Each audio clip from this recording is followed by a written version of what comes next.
हरियाणा में चुनाव की तारीख नजदीक आने के साथ ही भाजपा ने अपनी ताकत झोंक दी है। भाजपा के स्टार प्रचारक एवं गृह मंत्री अमित शाह ने हरियाणा में रैलियों को संबोधित किया और कांग्रेस पर जमकर बरसे। उन्होंने मंच से कांग्रेस की ओर से जारी किए गए घोषणा पत्र को केवल झूठ का पुलिंदा बताया है।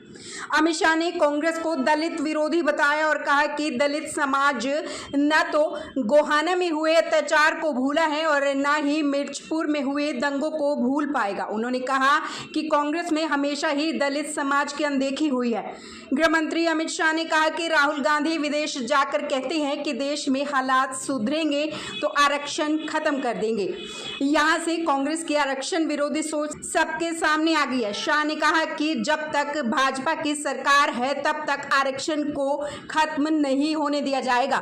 हरियाणा की धरती को प्रणाम करते हुए अमित शाह ने कहा कि यहां पर हर युवाओं में से एक युवा फौज में जाकर देश की सेवा करता है।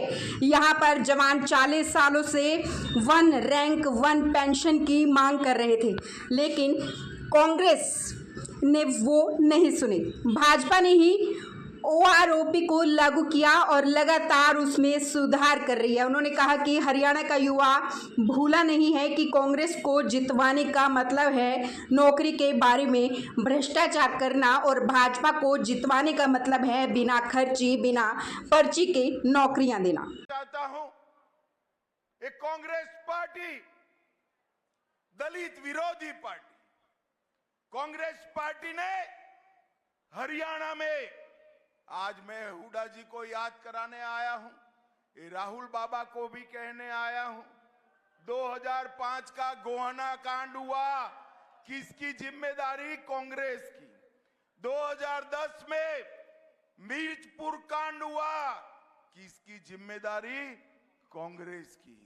और हमेशा कांग्रेस के शासन में नॉट फाउंड फॉर सुटेबल कर नौकरियों से आरक्षण के वंचित रखने का काम किया है और हमेशा से दलित नेताओं का अपमान करने का काम कांग्रेस पार्टी ने किया।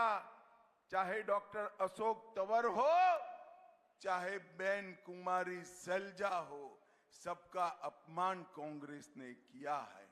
और आंबेडकर जी, जब तक कांग्रेस की सरकार नहीं गई, बाबा आंबेडकर को भारत रत्न नहीं मिला।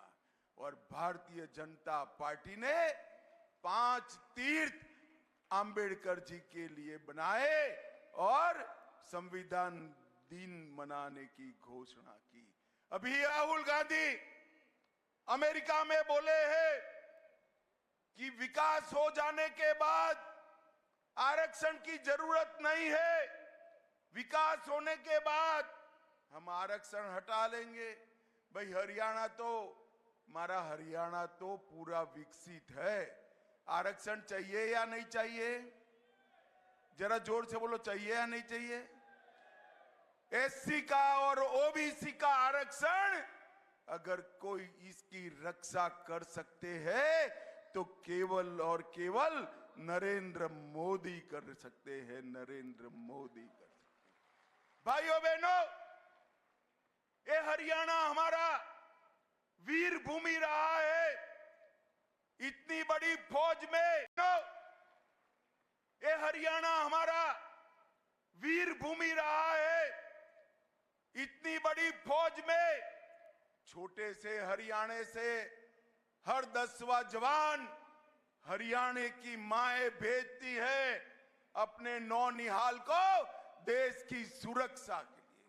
और हम देश भर के लोग हरियाणा की मातृशक्ति को हमेशा प्रणाम करते हैं, जो देश की सुरक्षा के लिए अपने नौनिहालों को भेजते हैं। भाइयों बहनों, 40 साल से मैं मोदी जी के साथ आया था 14 में रेवाड़ी में। 40 साल से जवान मांगते थे कि 1 रैंक 1 पेंशन होना चाहिए, मगर कांग्रेस के माथे पर जू नहीं रहती थी। आपने मोदी जी को प्रधानमंत्री बनाया 2014 में, और 15 में मोदी जी ने 1 रैंक 1 पेंशन कर जवानों का सम्मान करने का काम। और आज इसका तीसरा संस्करण लागू हो चुका है। 3 बार 1 रैंक 1 पेंशन में बढ़ोतरी करने का काम मोदी जी ने किया है। भाइयों बहनों, हुड्डा साहब ने कांग्रेस के घोषणा पत्र में वादा किया है 2 लाख नौकरियां देंगे, हम भी देने वाले हैं। परंतु हुड्डा जी, मैं कांग्रेस पार्टी के नेताओं को पूछना चाहता हूं, ये 2 लाख नौकरियां किसको दोगे भाई? जो युवा योग्य है उसको दोगे या जो आपको खर्ची देता है, जिसके पास आपकी पर्ची है, उसको दोगे? भाइयों बहनों, कांग्रेस को जिताने का मतलब है युवाओं के पास से 20 लाख, 25 लाख, 30 लाख नौकरी के बारे में भ्रष्टाचार करना। और भाजपा को जिताने का मतलब है डाकियों को सगुन का 100 रुपया दो, आपका अपॉइंटमेंट लेटर आपके घर पर आ जाएगा, डाकिया दे जाएगा। भारतीय जनता पार्टी ने इस प्रकार से शासन चलाया है और कांग्रेस के नेता ही कहते हैं कि बिना घपले हमारी सरकार नहीं चल सकती। भाइयों बहनों, मैं उसके पहले खर्ची और पर्ची के बगैर नौकरी मिलती थी क्या? जरा जोर से बोलो, खर्ची और पर्ची के बगैर नौकरी मिलती थी क्या? भारतीय जनता पार्टी ने हजारों युवाओं को ना खर्ची ना पर्ची, घर पे पोस्टमैन आकर अपॉइंटमेंट देकर गया, ऐसे पारदर्शिता से भर्ती करने का काम